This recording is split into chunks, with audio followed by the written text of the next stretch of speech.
ಬೀದರ್ ಕಾರ್ಮಿಕ ವಿರೋಧಿ ಸಂಹಿತೆಯನ್ನ ಜಾರಿ ಮಾಡಬಾರದೆಂದು ಕಾರ್ಮಿಕರಿಂದ ಎಂಎಲ್ಎ ಹಾಗೂ ಎಂಎಲ್ಸಿಯವರಿಗೆ ಅಧಿವೇಶನದಲ್ಲಿ ಧ್ವನಿ ಎತ್ತಲು ಮನವಿ.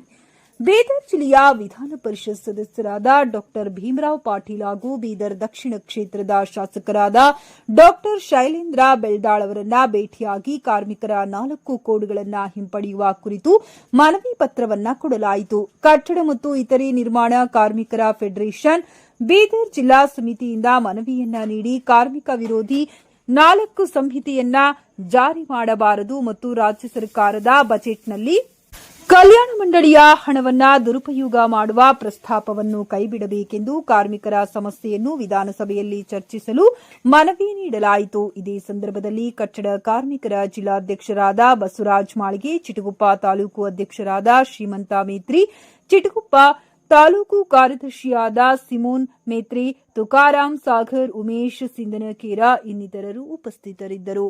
ವರದಿ ಶ್ರೀಮಂತರಾವ್ ಇಂಚೂರಿ, ನ್ಯೂಸ್ 25 ಬೀದರ್.